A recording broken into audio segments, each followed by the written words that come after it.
오늘은 부르심 13번째 빈 무덤, 이런 제목의 말씀 함께 나누겠습니다. 저는 어린 시절에 시골에서 자랐습니다.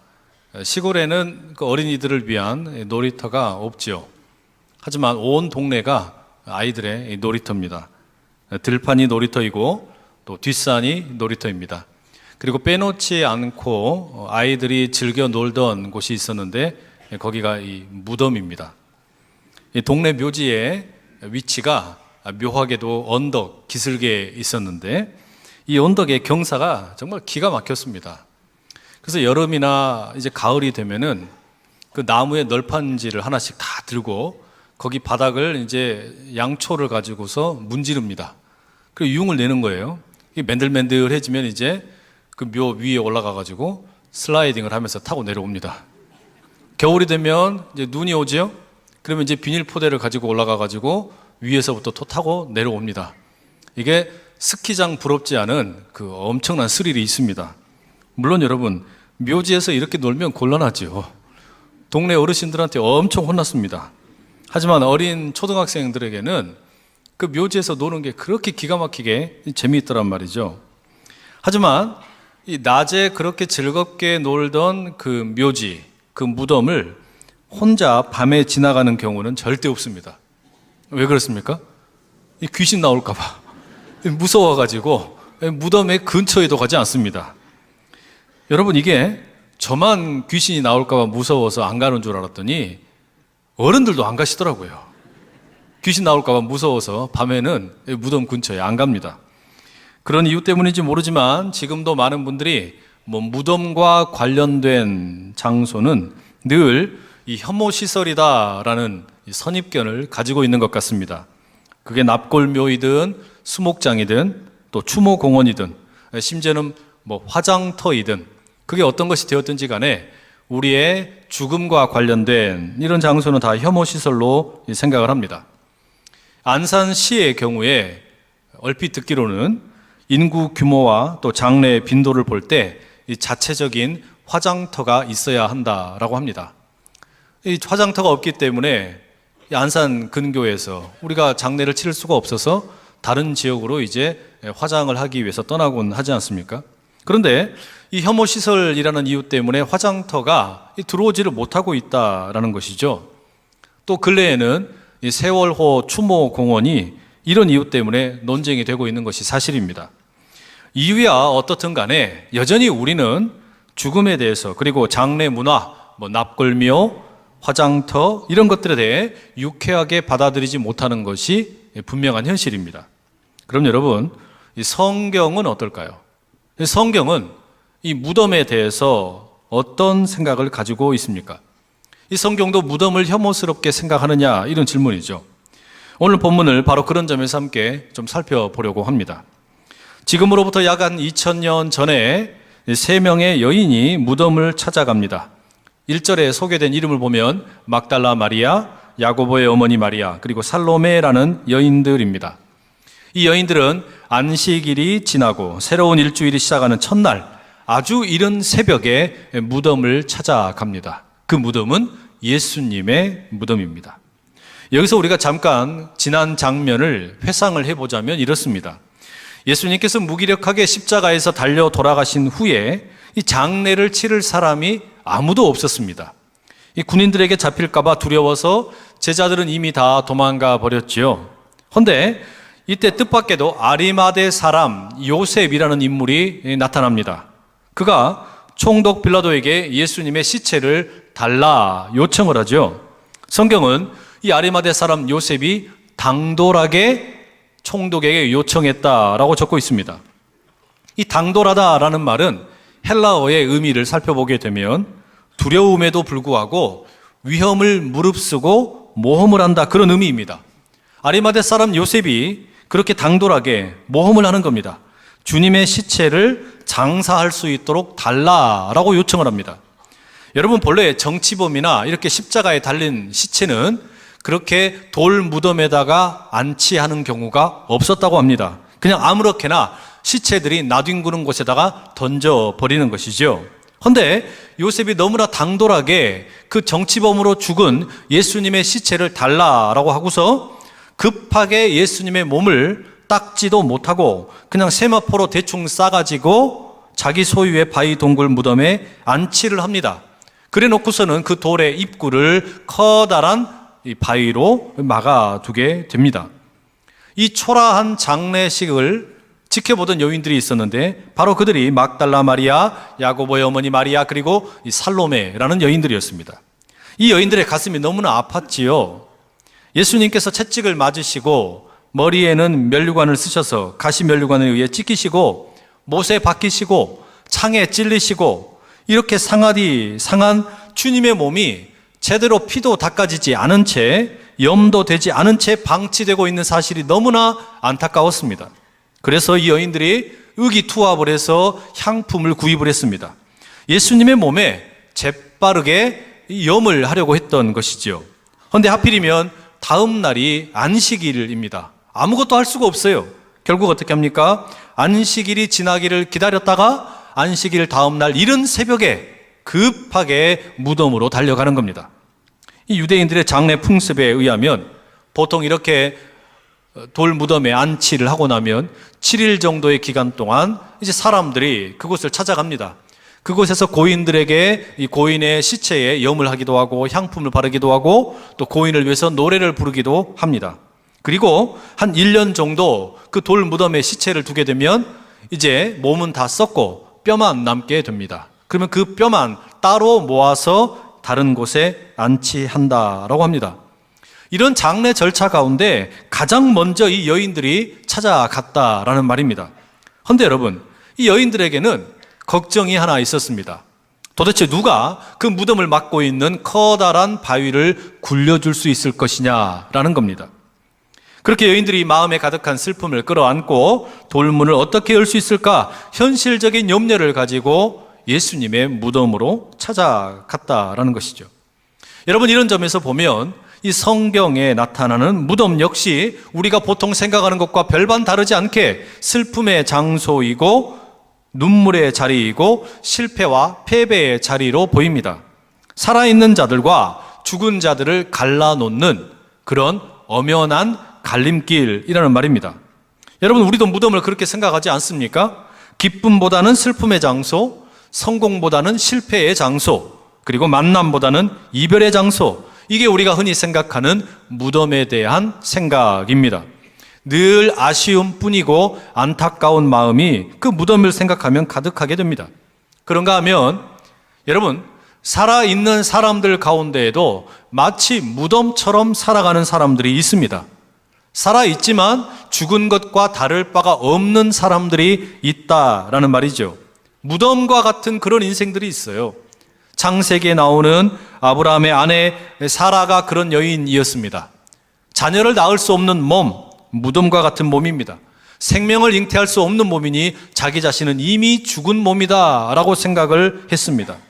슬픔이 만성이 되고 결국은 절망이 가득하게 되었습니다. 이스라엘 당대 사회 가운데 이 나병 환자들이 또 그런 사람들이었습니다. 살아있지만 죽은 것과 다를 바가 하나도 없는 무덤과 같은 인생들입니다. 철저하게 격리되어 살아갔고 무덤처럼 신음소리 가득하고 냄새만 가득한 사람들이었습니다. 베데스다 연못가에서 38년 동안 누워있던 병자가 그랬습니다. 너무 오랫동안 희망 고문에 시달리면서 이제는 아무런 기대를 갖지 못한 채 죽은 것과 다를 바가 없게 되어버렸습니다. 이스라엘이라는 민족이 그랬습니다. 북이스라엘이 아수르에 의해서 망하고 남유다가 바벨론에 의해서 패망한 이후에 많은 인재들이 포로로 잡혀갔습니다. 그렇게 수많은 사람들이 민족의 현실을 보면서 우리 민족은 끝났구나, 우리 민족은 이름만 있고 이제는 많이 사라져버린 그런 것이구나 생각을 하게 되었습니다. 이미 죽은 것이나 다름없는 무덤 같은 민족이 이스라엘이었다라는 것이죠. 오늘날은 어떻습니까? 우리 청년들 가운데 그런 청년들이 많이 있습니다. 아무리 노력해도 제대로 살 길이 없다라고 생각을 해서 세상에 대해서 저주하고 기성세대를 욕하고 그렇게 절망하는 청년들이 너무나 많습니다. 세상에 대한 불신이 깊어지면서 살아있으나 죽은 것과 다를 바 없이 살아가고 있는 무덤이 되어가는 청년들이 너무나 많습니다. 조국의 교회가 그렇습니다. 언젠가부터 많은 교회에 갓난 아기들의 울음소리가 들리지 않는다고 말합니다. 어린 아이들의 천진난만한 웃음소리가 들리지 않는다고 말합니다. 여러분, 그런 교회는 살아있으나 죽은 것과 다를 바가 없게 됩니다. 그대로 가게 되다면 이 교회는 이제 박물관에서나 찾아보게 될 것이다, 조롱하는 소리를 듣기도 합니다. 여러분, 눈에 보이는 무덤만 무덤이 아닙니다. 우리의 삶에 희망이 없다면, 내일이 없다면, 미래를 꿈꿀 만한 것이 하나도 보이지 않는다면 우리의 삶 자체가 무덤이다라는 말입니다. 살아있으나 죽은 것과 다를 바가 전혀 없는, 시체가 가득한 것 같고 냄새가 가득하고 그래서 전혀 사람들의 손길이 닿지 않는, 죽은 것과 다를 바 없는 무덤과 같은 인생이 될 수 있다라는 말입니다. 사랑하는 여러분, 여러분은 어떠십니까? 희망이 있으십니까? 내일에 대한 기대가 있습니까? 내일을 생각하면 생명의 기운이 마구마구 샘솟고 계십니까? 아니면 그저 처절한 절망과 실패와 그저 하루하루 죽지 못해서 살아간다, 이런 생각 가운데 이 부활 아침 나오셨습니까? 바로 그 절망을 끌어안고 가는 이 세 여인들의 모습을 한번 가만히 보십시오. 이들은 정성껏 섬기던 예수님의 죽음을 목격하게 되었고, 이제 그 비참한 시체에 그저 마지막 섬기는 도리로 염이라도 해야겠다, 이제 저 시체에 우리가 향품이라도 발라야겠다, 그런 생각을 가지고 예수님의 무덤을 향해 터벅터벅 걸어갔습니다. 그런데도 또 다른 염려가 생겨납니다. 도대체 누가 저 닫혀있는 돌문을 열어줄 것인가? 저 커다란 바위를 누가 굴려줄 것인가? 예수님이 죽은 것만 생각을 해도 마음에 근심과 슬픔이 가득하고, 게다가 저 돌문은 어떻게 열 수 있을까? 또 다른 염려와 걱정이 이 여인들에게 가득했습니다. 그런데 이게 웬일입니까? 무덤 앞에 이르게 되었을 때 돌문이 활짝 열려 있는 겁니다. 커다란 돌문이, 장정이 달라들어도 열 수 없을 것 같았던 커다란 바위가 한쪽으로 굴려가 있다라는 말이죠. 깜짝 놀랐습니다. 조심스럽게 무덤 안으로 들어가 보았더니 거기 처음 보는 웬 청년이 흰옷을 입고 앉아 있습니다. 아마도 이 흰옷을 입고 있는 청년은 다른 복음서의 기록을 따르자면 천사였던 것으로 보입니다. 그리고 이 천사가 6절에 이렇게 말합니다. 놀라지 말라. 너희가 십자가에 못 박히신 나사렛 예수를 찾는구나. 그가 살아나셨고 여기 계시지 아니하니라. 보라, 그를 두었던 곳이니라. 여러분, 무슨 말입니까? 아무런 기대 없이, 희망 없이, 내일에 대한 소망도 없이 우리 예수님은 이미 돌아가셨기 때문에 그 시체에 향품이나 바르겠다고, 인간적인 도리나 하겠다고 찾아갔던 여인들에게 뜻밖의 천사의 음성이 들립니다. 예수님이 살아나셨다라는 겁니다. 달리 말하면 예수님이 부활하셨다라는 말입니다. 달리 말하면 무덤이 텅 비었다라는 말입니다.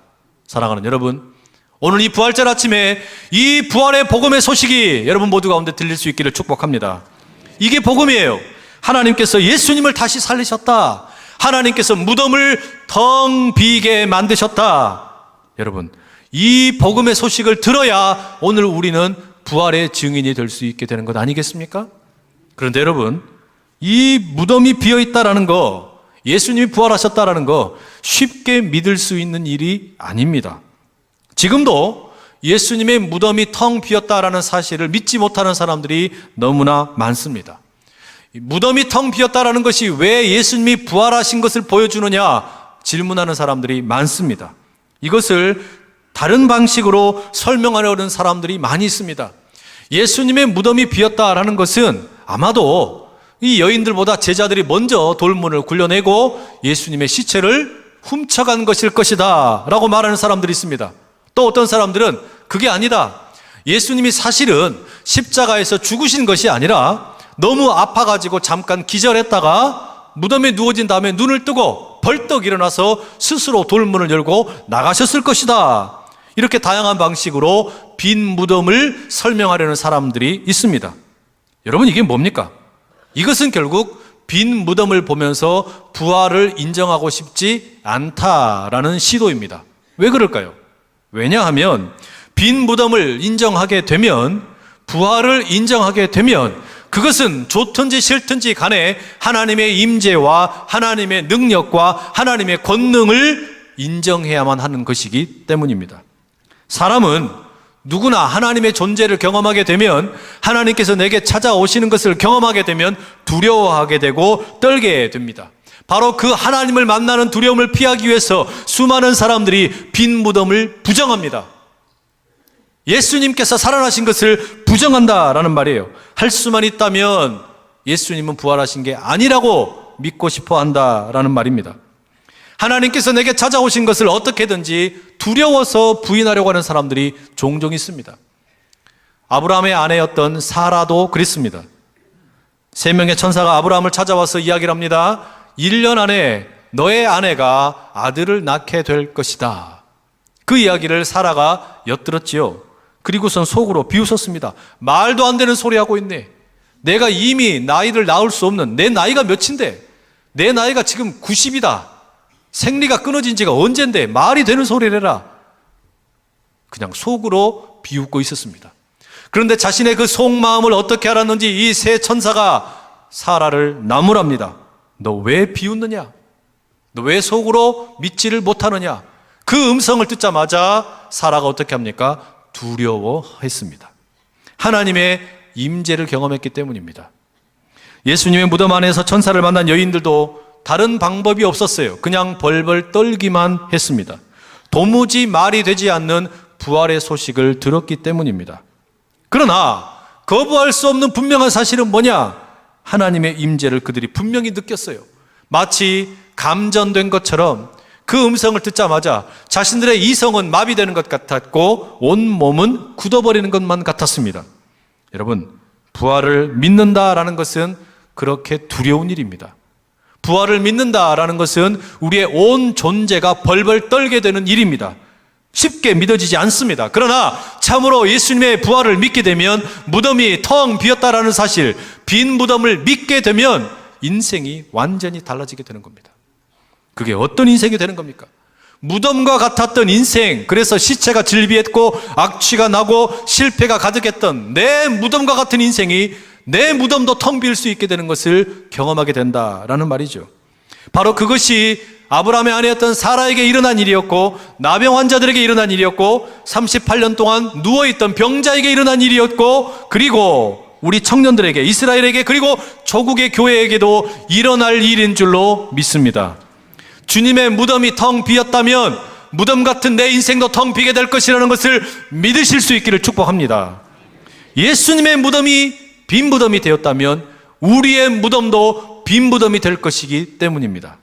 예수님의 시체가 살아났다면 우리의 몸도 다시 살아날 것이기 때문입니다. 예수님의 멈췄던 심장이 다시 뛴다면 우리의 멈춘 심장도 다시 뛸 것이기 때문입니다. 예수님의 피가 다시 온 몸을 흐른다면 우리의 피도 온 몸을 휘감으면서 다시 뛰게 될 것이기 때문입니다. 여러분, 이게 기독교가 말하는 세례의 신비입니다. 여기 있는 많은 분들이 세례를 받으셨겠지요. 우리는 세례를 받을 때 물속에 들어갔다가 나오기도 하고 물로 씻음을 받기도 합니다. 여러분, 우리가 세례와 함께 그 물속에 들어간다라는 것은 내가 예수님과 함께 죽었다라는 의미이고, 물 밖으로 나올 때 여러분, 우리는 예수님과 함께 살아났다라는 것을 의미합니다. 그러니 주님의 무덤이 텅 빈 무덤이 되었다라는 것은 우리의 무덤 같은 인생도 텅 빈 무덤의 인생으로 바뀌어지게 된다라는 말이죠.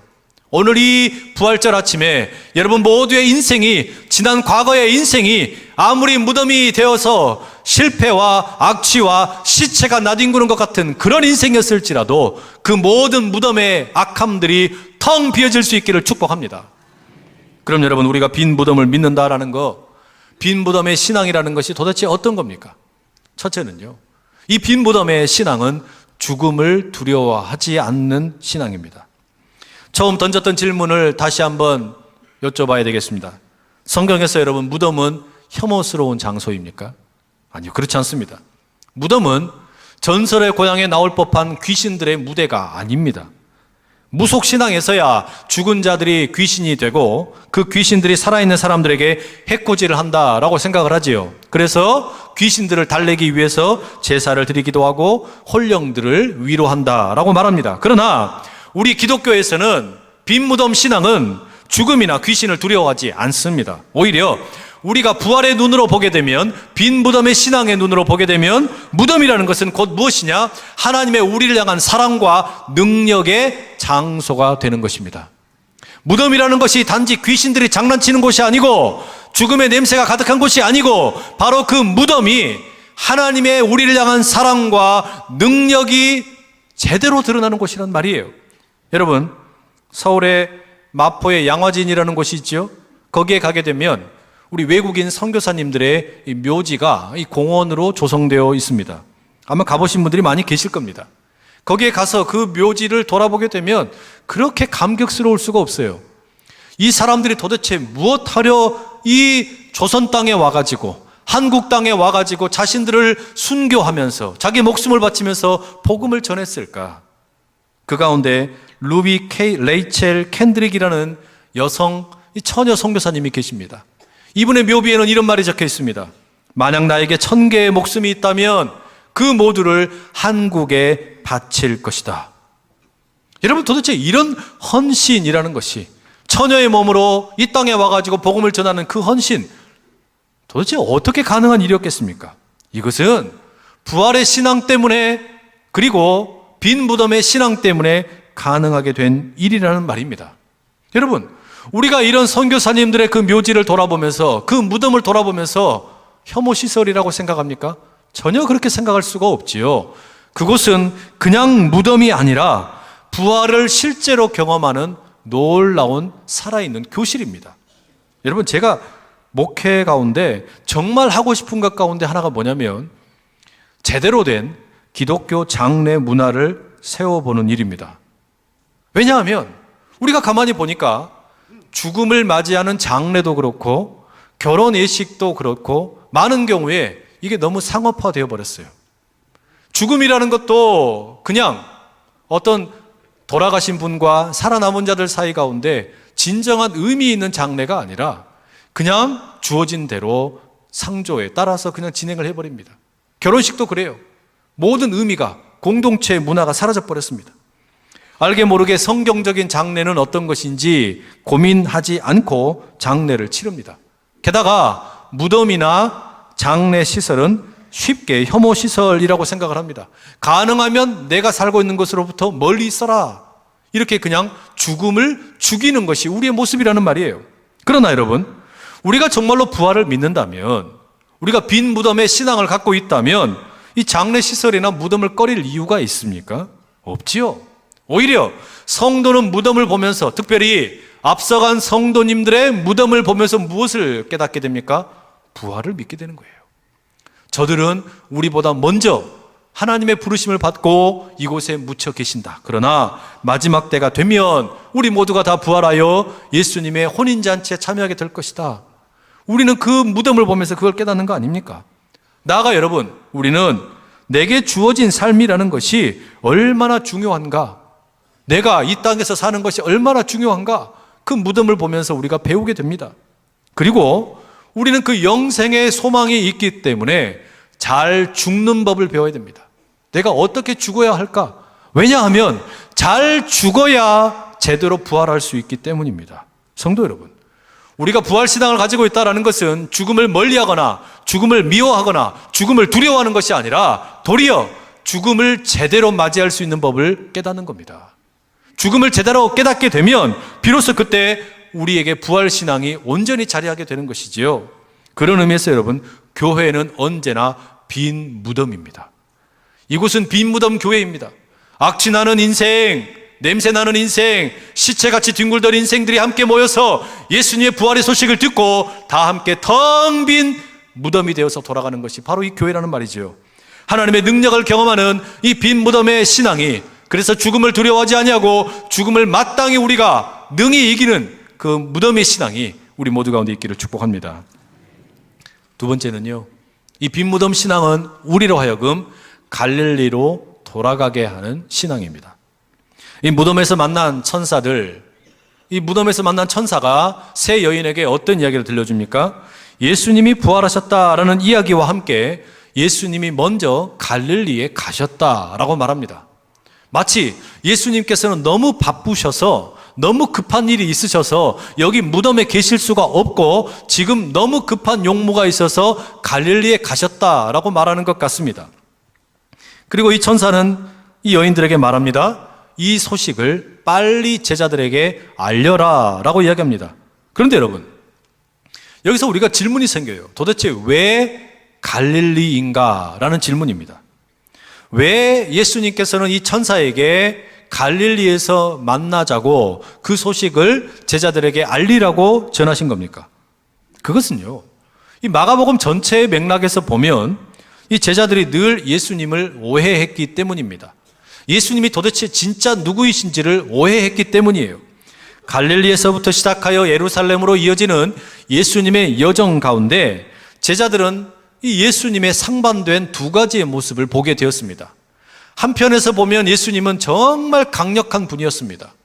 귀신에게 사로잡혀 있는 병자를 다 물리치십니다.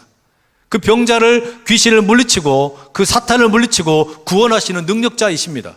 심지어 예수님께서는 배고픈 사람들을 위해서 오병이어의 기적을 일으키기도 하시고 자연의 모든 현상들을 다 이기시고 폭풍우를 잔잔케 하시는 놀라운 능력의 주님이셨습니다. 그런데 한편으로는 이 예수님께서 너무나 힘없이 십자가에 달려 돌아가 버리신 겁니다. 이렇게 상반된 모습이 한 분이신 예수님 안에 같이 있다라는 것을 제자들은 받아들일 수가 없었던 것이죠. 이걸 믿을 수가 없었던 겁니다. 내가 아는 우리 스승 예수님은 강력한 분이신데, 나를 출세하게 해주실 분인데, 내가 돈 벌게 해주실 분인데, 나를 이제 위대하게 하실 분인데, 그런데 이분이 왜 이렇게 연약해지셨지? 이 연약하신 분은 도대체 누구지? 이 연약한 예수님과 강하신 예수님이 함께 있다라는 것을 오해하게 되었고 이해할 수가 없었습니다. 그런데 바로 그런 질문을 가지고 있었기 때문에 십자가 앞에서 다 도망가 버린 그 제자들을 향해 예수님이 지금 뭐라고 하십니까? 갈릴리에서 다시 만나자. 갈릴리에서 다시 만나자라고 말씀하십니다. 이게 무슨 이야기냐? 이 빈 무덤에서 여인들에게 제자들로 하여금 갈릴리에서 다시 만나자라는 소식을 전하라. 이게 무슨 이야기입니까? 지금까지 있었던 갈릴리에서 예루살렘까지 있었던 수많은 사건들을 이 빈 무덤의 관점에서 다시 보라는 겁니다. 부활의 관점에서 다시 보라는 거예요. 그리고 예수님에 대한 오해가 풀리기를 원하시는 거죠. 참으로 예수님이 누구이신지를 보여주기 원하시는 겁니다. 예수님이 얼마나 강한 분이신지, 심지어 죽음까지도 이기시는 분인 것을 이 제자들에게 말씀하고 싶으셨던 것입니다. 여러분, 이걸 우리가 마가복음을 읽는 독자의 입장에서 적용해 본다면 어떤 것이겠습니까? 여러분, 마가복음 16장까지 우리가 다 읽었다면 우리 보고 다시 처음으로 돌아가라는 겁니다. 다시 갈릴리로 돌아가라. 마가복음 1장부터 다시 읽으라는 이야기입니다. 그게 뭐냐? 예수님이 누구이신지 알았냐? 잘 모르겠다면 빈 무덤을 읽었으니, 빈 무덤을 보았으니 이제 처음부터 다시 읽어라. 그리고 예수님이 누구인지 알아라 라는 겁니다. 그게 누구냐? 예수님은 바로 진짜로 하나님의 아들이시고 메시아 그리스도이신 것을 깨달아 알아라 라는 겁니다. 여러분, 이 부활절 아침에 참으로 예수님이 누구이신지 밝히 눈을 뜨실 수 있기를 축복합니다. 여러분, 예수님은 내 재산을 관리해 주는 분이 아니에요. 예수님은 로또 당첨 번호를 가르쳐 주시는 분이 아니에요. 예수님은 금 나와라 뚝딱, 은 나와라 뚝딱, 도깨비 방망이가 아니에요. 예수님은 램프의 요정 지니가 되어서 소원을 말하면 들어주는 분이 아닙니다. 내 명예를 높여주고 내 권력을 높여주고 내 모든 재산을 불려주는 그런 분이 아니에요. 정치적인 혁명을 일으키는 분이 아니에요. 제발 예수님 오해하지 마십시오. 예수님은 내가 필요한 것을 내가 필요할 때마다 이용할 수 있는 그런 분이 아닙니다. 예수님은 하나님의 아들이십니다. 예수님은 그리스도이십니다. 그 말은 예수님께서 내 인생의 주인이시라는 이야기예요. 내 인생의 주인이실 뿐만 아니라 온 우주 만물을 다스리시는 분이라는 말입니다. 그렇다면 내가 예수님께 복종해야지 예수님이 내 뜻대로 움직이시는 분이 아니라는 이야기입니다. 내가 예수님께 복종하는 것을 배우는 것이 부활절 아침에 우리의 깨달음이라는 말입니다. 하나님과 동등됨을 취하실 그분이 십자가를 짊어지시고 죽기까지 나를 위해서 보여주신 그 사랑, 그리고 하나님의 아들 되심을 밝히 드러내셨습니다. 그 주님 아버지 앞에 온전히 순종하며 그 주님께 예배할 수 있는 우리 모두가 다 될 수 있기를 간절히 축복합니다. 여러분, 이걸 확인하는 자리가 빈 무덤의 자리입니다. 부활의 자리입니다. 이 소식은 새 여인에게 들려지면서 너희들만 알고 있을 것이 아니라 나가서 전하라 라는 소식이었습니다. 이제 새 여인에게 떨어진 과제는 무엇이냐? 제자들에게 나누고 많은 사람들에게 빈 무덤의 소식을 날리는 일입니다. 바로 그래서 오늘 여러분, 우리는 이 자리에서 이 소식을, 태신자를 작정하는 시간을 함께 가지려고 그럽니다. 무슨 이야기입니까?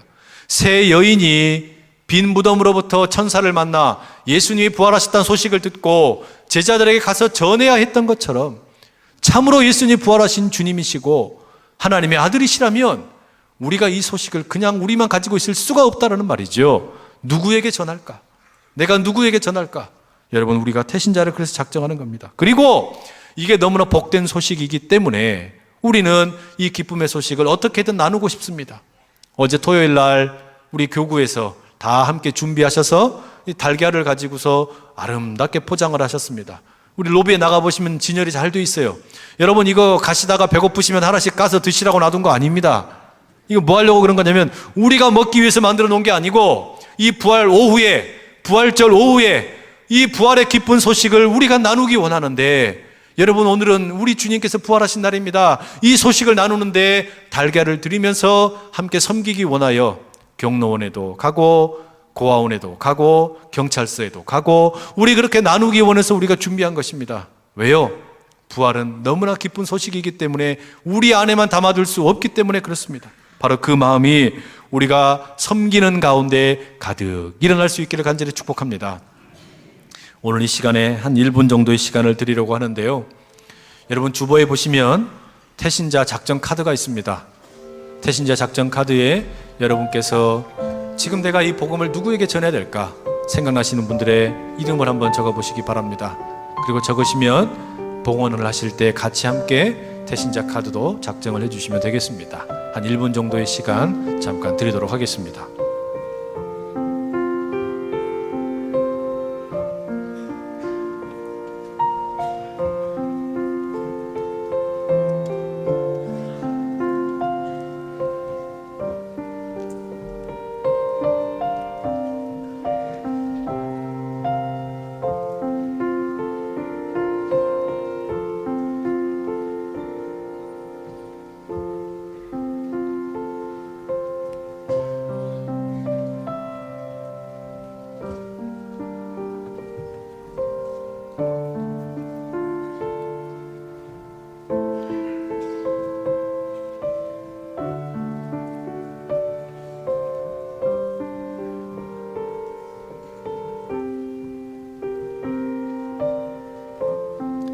우리를 사랑하셔서 이 땅에 오셨고 십자가에 죽기까지 고난당하신 주님, 죽음을 이기시고 부활하셔서 빈 무덤의 은총을 우리에게 주시니 감사합니다. 예수님의 무덤이 텅 비었으니 우리의 무덤도 텅 비게 될 것이요, 예수님의 몸이 다시 살아났으니 우리 몸도 다시 살아날 것을 믿습니다. 이제 부활의 신앙으로, 빈 무덤의 신앙으로 죽음을 이기고 부활의 증인으로 살아가는 우리 모두가 다 되게 하여 주시옵소서. 거룩하신 예수 그리스도의 이름으로 기도드립니다. 아멘.